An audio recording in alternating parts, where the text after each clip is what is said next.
السلام علیکم ورحمۃ اللہ وبرکاتہ۔ آج ہم شہادت مرتضیٰ شیر خدا حضرت علی کرم اللہ وجہہ کی شہادت کے بارے میں بات کریں گے۔ جنگ جمل کے بعد اسلامی خلافت کی نزاعت دو شخصوں میں محصور ہو گئی تھی، علی امام علی ابن ابی طالب اور معاویہ بن ابی سفیان۔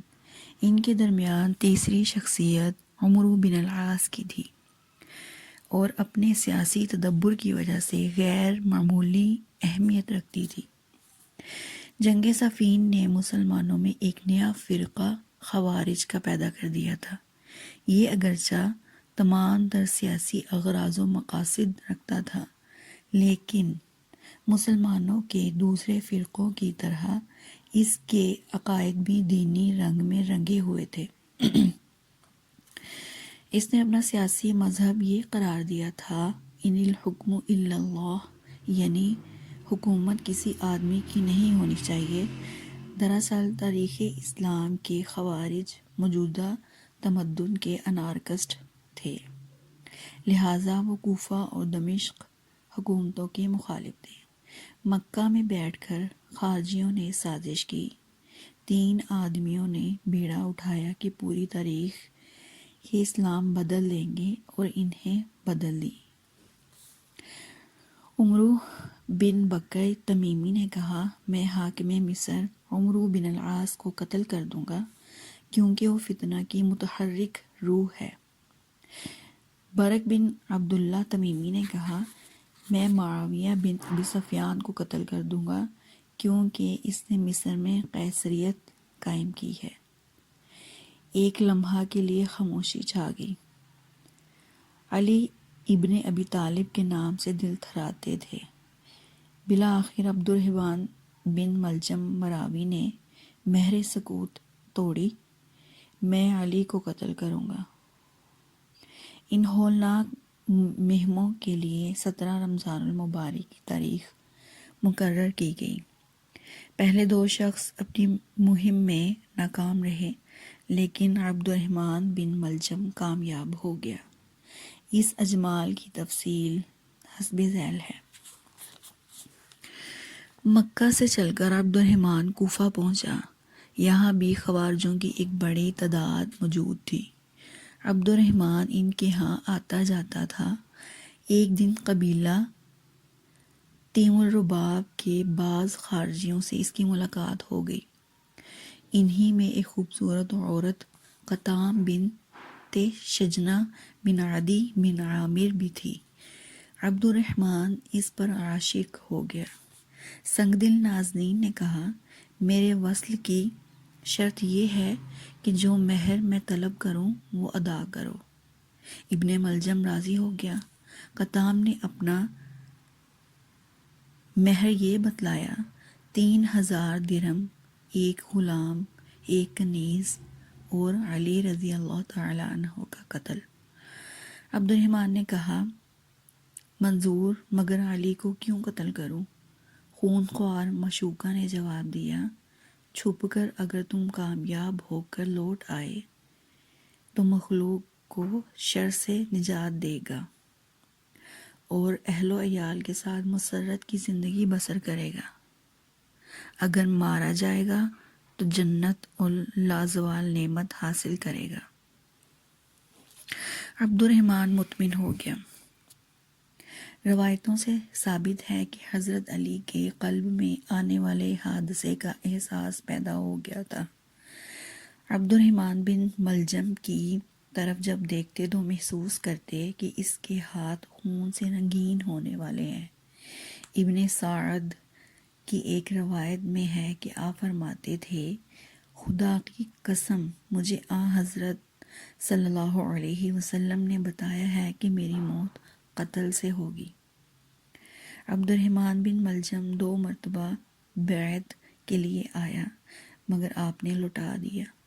تیسری مرتبہ آیا تو فرمایا، سب سے زیادہ بدبخت آدمی کو کون چیز روک رہی ہے؟ واللہ یہ چیز اپنی داڑھی کی طرف اشارہ کر کے ضرور رنگ جانے والی ہے۔ کبھی کبھی اپنے ساتھیوں سے خفا ہوتے تو فرماتے تمہارے سب سے زیادہ بدبخت آدمی کو آنے اور میرے قتل کرنے سے کون سی چیز روک رہی ہے؟ خدایا میں ان سے اکتا گیا اور یہ مجھ سے اکتا گئے، مجھے ان سے راحت دے اور انہیں مجھ سے راحت دے۔ ایک دن خطبہ میں فرمایا قسم اس پروردگار کی جس نے بیج اگایا اور جان پیدا کی، یہ ضرور اس سے رنگ جانے والی ہے۔ اپنی داڑھی اور سر کی طرف اشارہ کیا، بدبخت کیوں انتظار کر رہا ہے؟ لوگوں نے عرض کیا امیر المومنین ہمیں اس کا نام بتاؤ، ہم ابھی اس کا فیصلہ کر ڈالیں گے۔ فرمایا تم ایسے آدمی کو قتل کرو گے جس نے ابھی مجھے قتل کیا ہی نہیں؟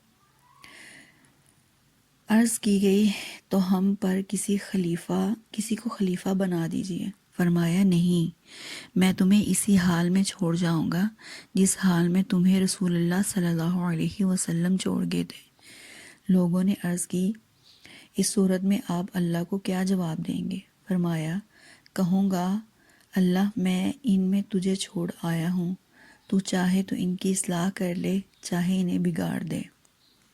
حادثہ سے پہلے آپ کی کنیز ام جعفر کی روایت ہے کہ واقعہ قتل سے چند دن پہلے میں آپ کے ہاتھ دھلا رہی تھی کہ آپ نے سر اٹھایا، پھر داڑھی ہاتھ میں لی اور فرمایا حیف تجھ پر، تو خون سے رنگی جائے گی۔ آپ کے بعض اصحاب کو بھی اس سازش کا پتہ چل گیا تھا، چنانچہ خود بنی مراد میں سے ایک شخص نے حاضر ہو کر عرض کیا امیر المومنین ہوشیار رہیے، یہاں کچھ لوگ آپ کے قتل کا ارادہ کر رہے ہیں۔ یہ بھی معلوم ہو گیا تھا کہ کس قبیلے میں سازش ہو رہی ہے۔ چنانچہ ایک دن آپ نماز پڑھ رہے تھے، ایک شخص نے آ کر عرض کی ہوشیار رہیے کیونکہ قبیلہ مراد کے کچھ لوگ آپ کے قتل کی فکر میں ہیں۔ یہ بھی واضح کیا گیا تھا کہ کون شخص ارادہ کر رہا ہے۔ اشعث نے ایک دن ابن ملجم کو تلوار لگاتے دیکھا اور اس سے کہا مجھے اپنی تلوار دکھاؤ۔ اس نے وہ تلوار دکھائی تو وہ بالکل نہیں تھی۔ انہوں نے کہا تلوار لگانے کی کیا وجہ ہے، حالانکہ یہ زمانہ جنگ کا تو نہیں ہے۔ عبد الرحمن نے کہا میں گاؤں کے اونٹ ذبح کرنا چاہتا ہوں۔ اشعث سمجھ گئے اور اپنے خچر پر سوار ہو کر حضرت علی کے سامنے حاضر ہوئے اور کہا آپ ابن ملجم کی جرأت اور شجاعت سے واقف ہیں؟ آپ نے جواب دیا لیکن مجھے ابھی تک قتل نہیں کیا ہے۔ ابن ملجم کا ارادہ اس قدر مشہور ہو گیا تھا کہ خود آپ بھی اسے دیکھ کر عمرو بن سعد کرب کا یہ شعر پڑھا کرتے تھے۔ ابن ملجم برابر برات کیا کرتا تھا، لیکن ایک دن جنجلا آ کر کہنے لگا جو بات ہونے والی ہے ہو کر رہے گی۔ اس پر بعض لوگوں نے کہا آپ اسے پہچان گئے ہیں، پھر اسے قتل کیوں نہیں کر ڈالتے؟ فرمایا اپنے قاتل کو کیسے قتل کروں؟ صبح شہادت۔ اقدام قتل جمعہ کے دن نماز فجر کے وقت ہوا۔ رات بھر ابن ملجم اشعث بن قیس کندی کی مسجد میں اس کے ساتھ باتیں کرتا رہا۔ اس نے کوفہ میں شبیب بن بجرہ نامی ایک اور خارجی کو اپنا شریک کار بنا لیا تھا۔ دونوں تلوار لے کر چلے اور اس دروازے کے مقابل بیٹھ کے جس سے امیر المومنین نکلا کرتے تھے۔ اس رات امیر المومنین کو نیند نہیں آئی۔ حضرت حسن رضی اللہ تعالیٰ عنہ سے مروی ہے کہ سحر کے وقت میں حاضر ہوا تو فرمایا فرزند رات بھر جاگتا رہا ہوں، ذرا دیر ہوئی بیٹھے بیٹھے آنکھ لگ گئی تھی، خواب میں رسول اللہ صلی اللہ علیہ وسلم کو دیکھا۔ میں نے عرض کیا یا رسول اللہ آپ کی امت سے میں نے بڑی تکلیف پائی۔ فرمایا دعا کر کہ اللہ تجھے ان سے چھٹکارا دے دے۔ اس پر میں نے دعا کی اللہ مجھے ان سے بہتر رفیق عطا فرما اور انہیں مجھ سے بدتر ساتھی دے۔ حضرت حسن علیہ السلام فرماتے ہیں اسی وقت ابن البناہ مؤذن بھی حاضر ہوا اور پکارا، لوگوں نماز، میں نے آپ کا ہاتھ تھام لیا، اب اٹھے۔ ابن لبنہ آگے تھا اور میں پیچھے تھا۔ دروازے سے باہر نکل کر آپ نے پکارا، لوگوں نماز۔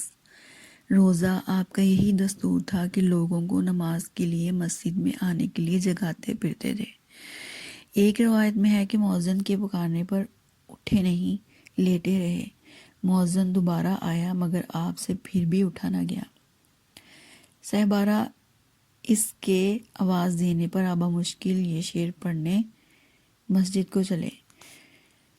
شعر کچھ اس طرح ہے، موت کے لیے کمر کس لے، کیونکہ موت تجھ سے ضرور ملاقات کرنے والی ہے۔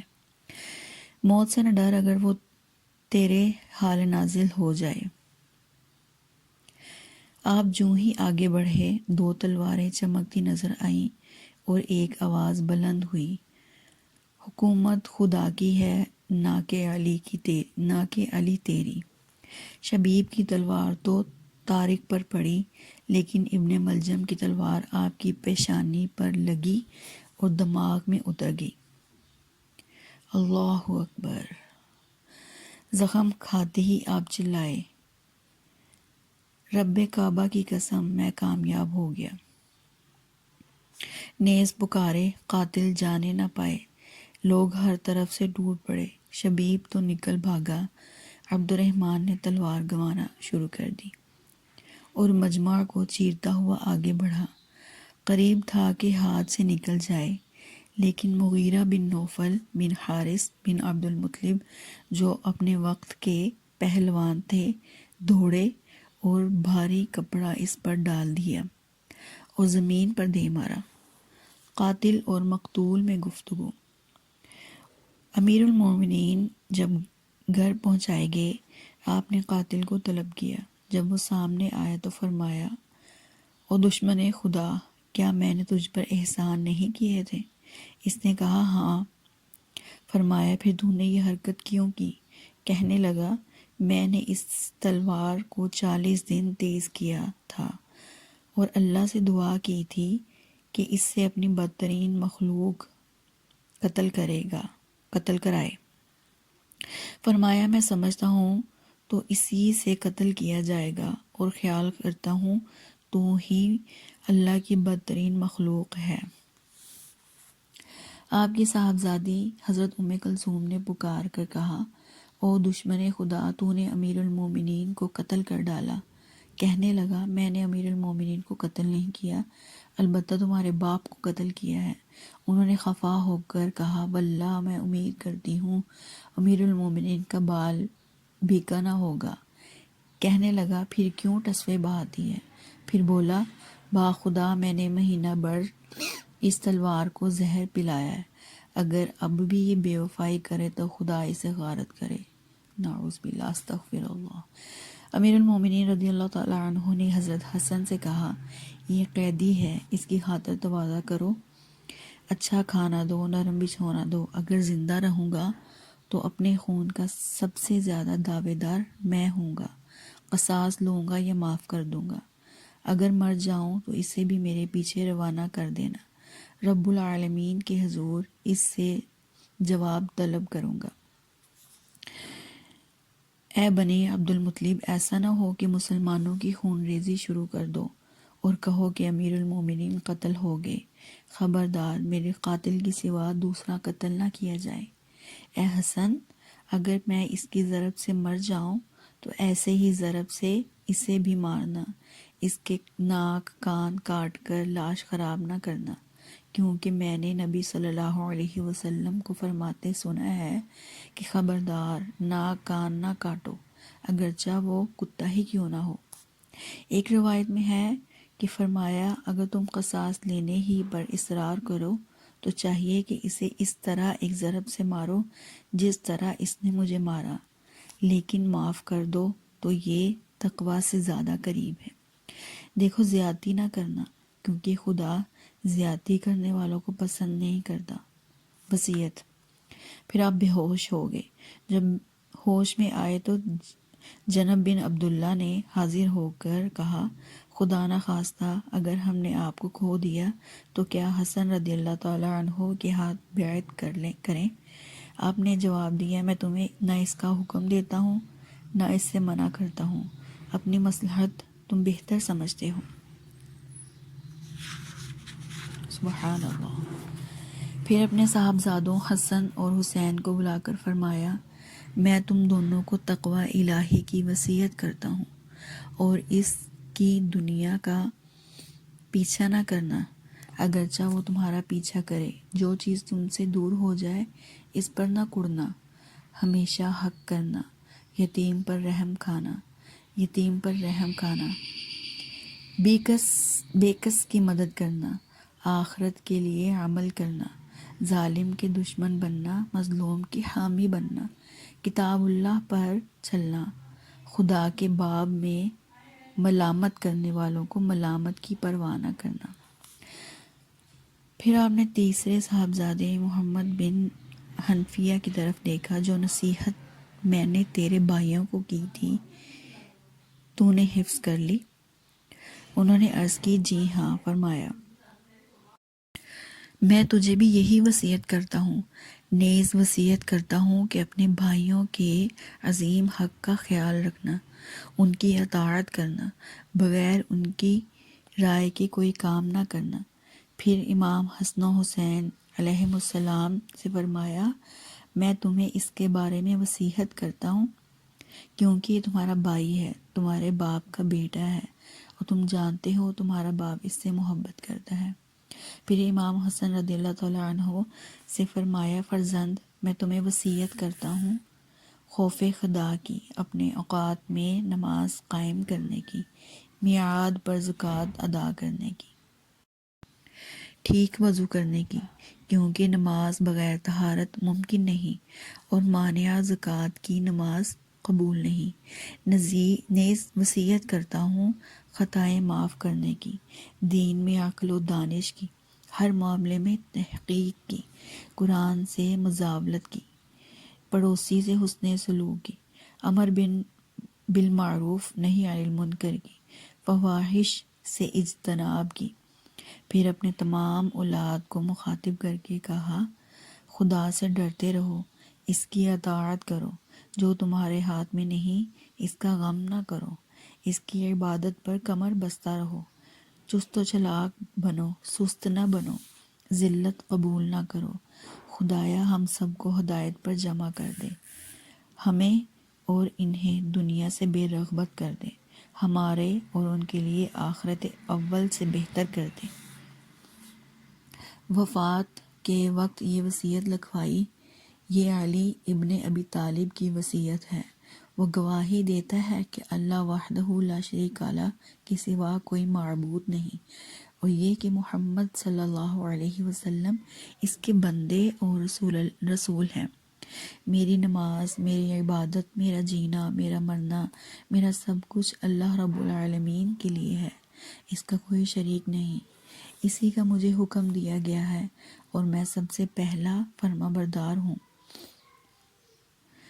پھر اے حسن رضی اللہ تعالیٰ عنہ، میں تجھے اور اپنی تمام اولاد کو وصیت کرتا ہوں کہ اللہ کا خوف رکھ کرنا، اور جب مرنا تو اسلام ہی پر مرنا، سب مل کر اللہ کی رسی کو مضبوطی سے پکڑ لو اور آپس میں پھوٹ نہ ڈالو، کیونکہ میں نے ابو القاسم رسول اللہ صلی اللہ علیہ وسلم کو فرماتے سنا ہے کہ آپس کا ملاپ قائم رکھنا روزے نماز سے بھی افضل ہے۔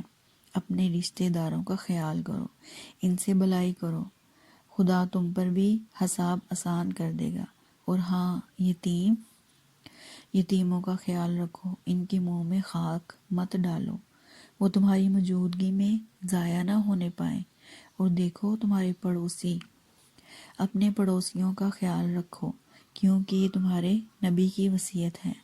رسول اللہ صلی اللہ علیہ وسلم برابر پڑوسیوں کے حق میں وصیت کرتے رہے، یہاں تک کہ ہم سمجھے شاید انہیں ورثہ میں شریک کر دیں گے۔ اور دیکھو قرآن ایسا نہ ہو قرآن پر عمل کرنے سے تم پر بازی لے جائے، اور نماز کیونکہ وہ تمہارے دین کا ستون ہے، اور تمہارے رب کا گھر، اپنے رب کے گھر سے غافل نہ ہونا، اور جہاد فی سبیل اللہ، اللہ کی راہ میں اپنی جان و مال سے جہاد کرو۔ زکوٰۃ پروردگار کا غصہ ٹھنڈا کرتی ہے۔ اور ہاں، تمہارے نبی کی ضمیع یعنی وہ غیر مسلم جو تمہارے ساتھ زندگی بسر کرتے ہیں، ایسا نہ ہو ان پر تمہارے سامنے ظلم کیا جائے۔ اور تمہارے نبی کے صحابی یاد رکھو، رسول اللہ صلی اللہ علیہ وسلم نے اپنے صحابیوں کے حق میں وصیت کی ہے، اور فقراء مساکین انہیں اپنی روزی میں شریک کرو، اور تمہارے غلاموں کا خیال رکھنا۔ خدا کے باب میں اگر کسی کی بھی پرواہ نہ کرو گے تو خدا تمہارے دشمنوں سے تمہیں محفوظ کر دے گا۔ خدا کے تمام بندوں پر شفقت کرو، میٹھی بات کرو، ایسا ہی اللہ نے حکم دیا ہے۔ امر بالمعروف اور نہی عن المنکر نہ چھوڑنا، ورنہ تمہارے اشرار تم پر مسلط کر دیے جائیں گے، پھر تم دعائیں کرو گے مگر قبول نہ ہوں گی۔ باہم ملے جلے رہو، بے تکلف اور سادگی پسند رہو۔ خبردار، ایک دوسرے سے نہ کٹنا اور نہ آپس میں پھوٹ ڈالنا۔ نیکی اور تقوی پر باہم مددگار رہو، مگر گناہ اور زیادتی میں کسی کی مدد نہ کرو۔ اللہ سے ڈرو کیونکہ اس کا عذاب بڑا ہی سخت ہے۔ اہل بیت، اللہ تمہیں محفوظ رکھے اور نبی کریم صلی اللہ علیہ وسلم کے طریقے پر قائم رکھے۔ میں تمہیں اللہ کے سپرد ہی کرتا ہوں، تمہارے لیے سلامتی اور برکت چاہتا ہوں۔ اس کے بعد لا الہ الا اللہ محمد رسول اللہ کہا اور ہمیشہ کے لیے آنکھیں بند کر لی۔ دفن کے بعد دوسرے دن حضرت امام حسن نے مسجدوں میں خطبہ دیا، لوگو، کل تم میں سے ایک ایسا شخص رخصت ہو گیا جسے نہ اگلے علم میں پیش قدمی کر گے اور نہ پچھلے اس کی برابری کریں گے۔ رسول اللہ صلی اللہ علیہ وسلم اسے جھنڈا دیتے تھے اور اس کے ہاتھ پر فتح ہو جاتی تھی۔ اس نے سونا چاندی کچھ نہیں چھوڑا، صرف اپنے روزینے میں سے کاٹ کر 700 درہم گھر کے لیے جمع کیے تھے۔ ایک درہم تقریباً 4 آنے کا ہوتا ہے۔ زید بن حسین رضی اللہ تعالیٰ عنہ سے مروی ہے کہ امیر المومنین علیہ السلام کی شہادت کی خبر کلثوم بن عمیر کے ذریعے مدینہ پہنچی۔ سنتے ہی تمام شہر میں کوہرام مچ گیا، کوئی آنکھ نہ تھی جو روتی نہ ہو، بلکہ وہی منظر درپیش تھا جو رسول اللہ صلی اللہ علیہ وسلم کی وفات کے دن دیکھا گیا تھا۔ جب ذرا سکون ہوا تو صحابہ نے کہا، چلو ام المومنین عائشہ رضی اللہ تعالیٰ عنہ کو دیکھیں کہ رسول اللہ کے غمزات کی موت سن کر ان کا کیا حال ہے۔ حضرت زید کہتے ہیں، سب لوگ ہجوم کر کے ام المومنین کے گھر گئے اور اجازت چاہی۔ انہوں نے دیکھا حادثہ کی خبر یہاں پہلے ہو چکی ہے اور ام المومنین غم سے نڈال اور آنسوؤں سے تربتر بیٹھی ہیں۔ انہوں نے یہ حالت دیکھی تو خاموشی سے لوٹ آئے۔ حضرت زید فرماتے ہیں، دوسرے دن مشہور ہوا کہ ام المومنین رسول اللہ صلی اللہ علیہ وسلم کی قبر پر جا رہی ہیں۔ مسجد میں جتنے بھی مہاجر و انصار تھے استقبال کو اٹھ کھڑے ہوئے اور سلام کرنے لگے، مگر ام المومنین نہ کسی کا سلام کا جواب دیتی تھی نہ بولتی تھی۔ شدت گریہ سے زبان بند تھی، دل تنگ تھا، چادر تک نہ سنبھلتی تھی، بار بار پیروں میں الجھ تھی اور آپ لڑکھڑا جاتی۔ بدقت تمام پہنچی، لوگ پیچھے پیچھے آ رہے تھے۔ حجرے میں داخل ہوئی تو دروازہ پکڑ کر کھڑی ہو گئی اور ٹوٹی ہوئی آواز میں کہا، اے نبی صلی اللہ علیہ وسلم، اے نبی ہدایت، تجھ پر سلام، ابو القاسم آپ پر سلام، رسول اللہ صلی اللہ علیہ وسلم آپ پر اور آپ کے دونوں ساتھیوں پر سلام۔ میں آپ کے محبوب ترین عزیز کی موت کی خبر آپ کو سنانے آئی ہوں۔ میں آپ کے عزیز ترین کی یاد تازہ کرنے آئی ہوں۔ باخدا آپ کا چنا ہوا حبیب، منتخب کیا ہوا عزیز قتل ہو گیا ہے، جس کی بیوی افضل ترین عورت تھی، واللہ وہ قتل ہو گیا، جو ایمان لایا اور ایمان کے عہد میں پورا اترا۔ میں رونے والی غمزدہ ہوں، میں اس پر آنسو بہانے اور دل جلانے والی ہوں۔ اگر قبر کھل جاتی تو تیری زبان بھی یہی کہتی کہ تیرا عزیز ترین اور افضل ترین وجود قتل ہو گیا۔ ایک روایت میں ہے کہ ام المومنین حضرت عائشہ صدیقہ رضی اللہ تعالی عنہ نے جب امیر المومنین کی شہادت سنی تو ٹھنڈی سانس لی اور کہا اب عرب جو چاہیں کریں، کوئی انہیں نہ روکنے والا ہے، باقی نہیں رہا۔